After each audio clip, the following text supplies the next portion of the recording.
Hey there, baseball fans. It's Ben, and I am today opening packs of 1987 Topps baseball cards. Packs right out of this box. Look on the back of this box. We got Don Sutton and Dave Winfield. This is all mangled, but hey, they're there, so that's interesting. We also have my middle child, my oldest son. Say hi, son. Hello.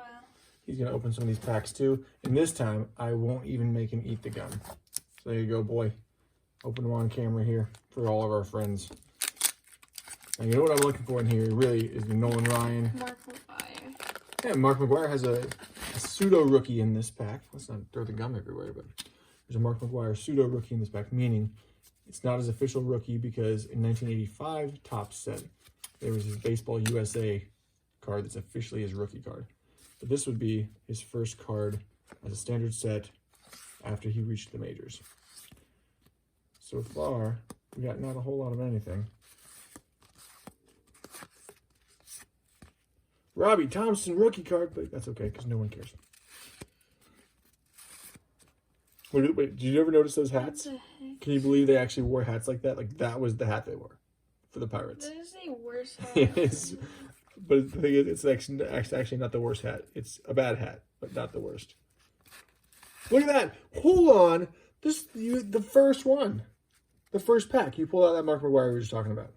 Did you see it before you talked about it? Oh yeah, okay. I already said Mark McGwire. It's got some staining on the back here, but look, this is his after his first year of the majors. He played 18 games, and then they printed up this card here. So that's a pretty good card. We'll set that aside. No one good Here, but make, him yeah, in there. make a pile over here. That was the only good one in there. You're right. So, all right, so my turn. Let's see if I have better luck than you.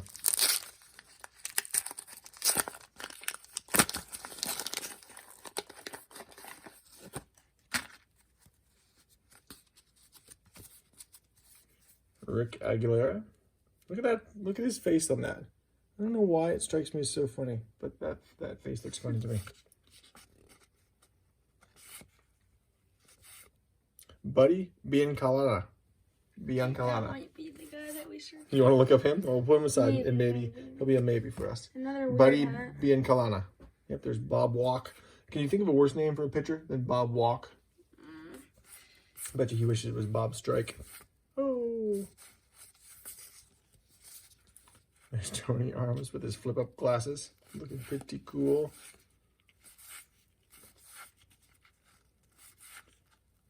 Yep, this was all these pictures were from 1986.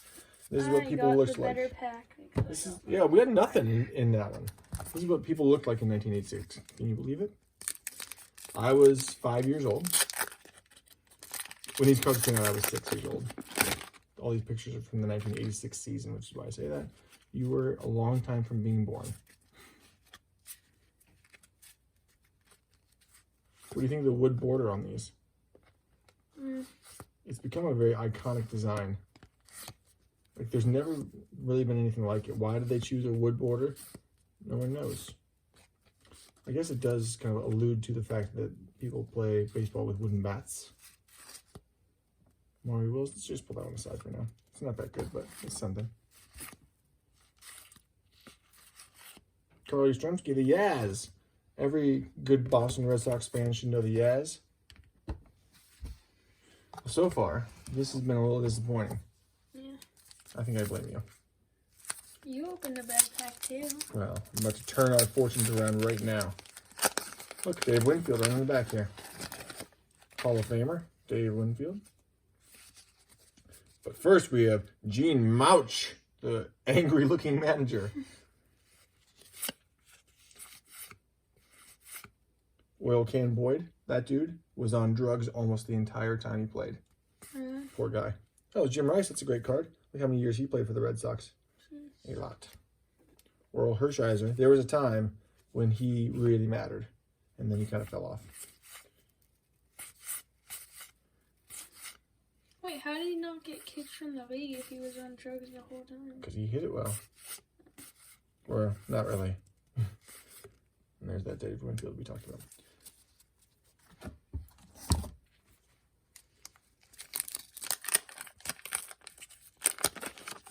They weren't performance-enhancing drugs, for sure.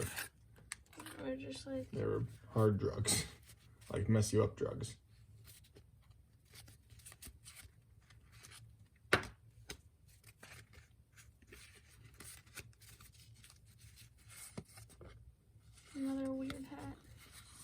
That was the Pirates uniform that year. Is that Kirby Puckett. Look at that one. I actually like that hat, and that's back when he was clean shaven early in his career. But let's pause for a second. Just look at his stats here. So this is after 3 years in the bigs, but this was his breakout year. So in 1986, he hit 31 home runs. He had an average of 328, and then I think after that he pretty much hit over 300 every season. So there's like only one good player, if not less, in every pack. Ricky Henderson, all-time stolen base leader. If we look here, he had... So look, all the ones in italics, see this SB column? Yeah. All the ones in italics are the years he led the league in stolen bases. So 1, 2, 3, 4, 5, 6, 7. 7 years straight, he led the league in stolen bases. 108 stolen bases? 130 stolen bases in 82. Jeez. And so he pretty much did that his entire career and ended up with over 2,000 stolen bases as the all-time leader in Major League Baseball. Still holds that record to this day.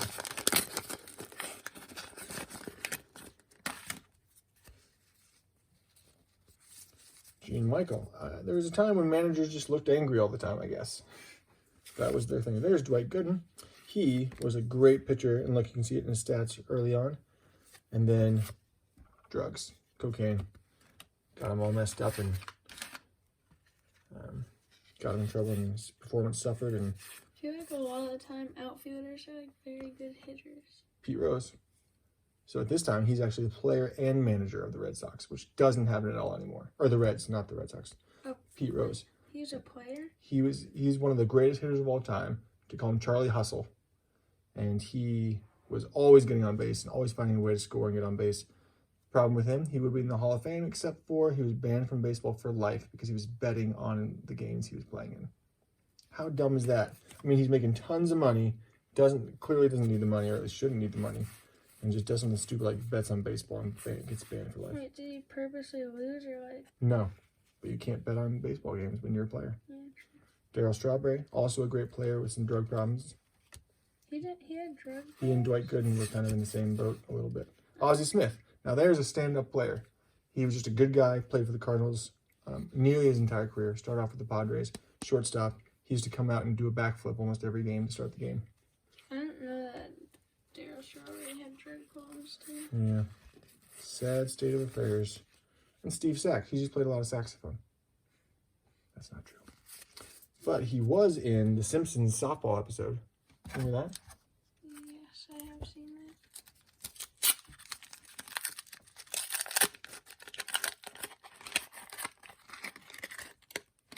I don't know. I'm starting to think I should make you eat the gum.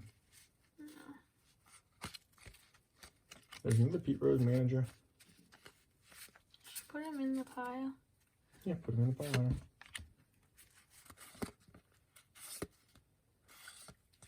Lou Piniella, he managed for a long time. You could win a trip to spring training. 1987. Or 88 spring training, I should say. Did you miss a couple cards there? No, I think we need to work on your technique, friend.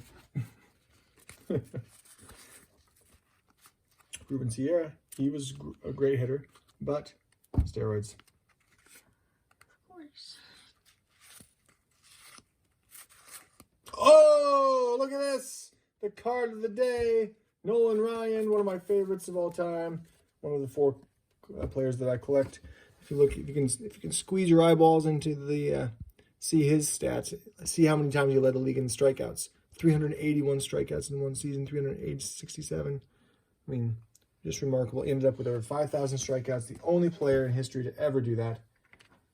All right, I'm going to open one more and then we'll call it. And we'll look up Buddy Biancalana. Let's just put Buddy in like the prime spot here so everybody can see him. You win. You win this one with that Nolan Ryan poll. Unless I get Ryan Sandberg and Sean Dunston in this one, then I think you win. But you won't.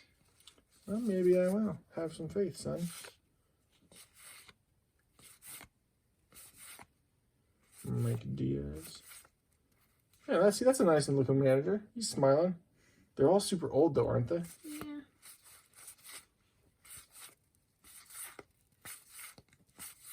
Tom Brunansky. George Bell's a good hitter.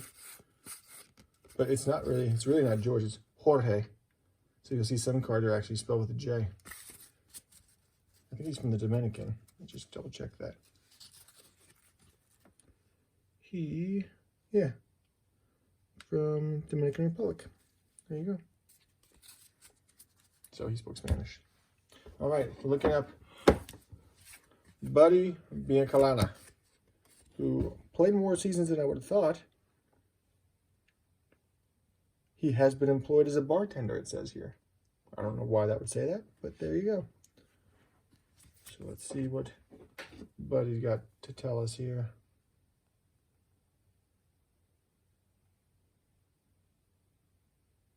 There he is. I'm actually surprised to see him in here. Wait, it says he's a shortstop. Hold on. Oh yeah, he is. There you go.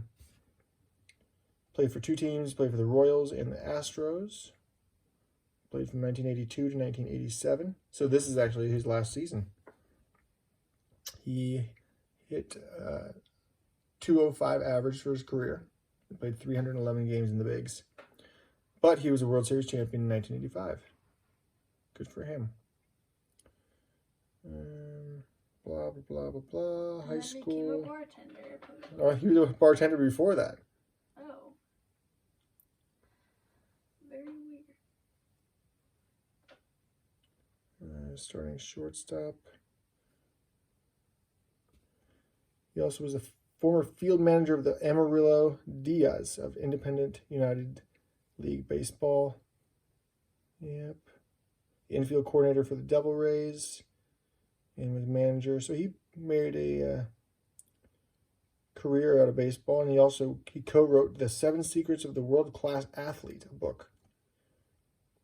And he was inducted into the Redwood High School Athletic Hall of Fame. So high honors there. But honestly, sure, he only played 311 games in the bigs. But he has a World Series ring.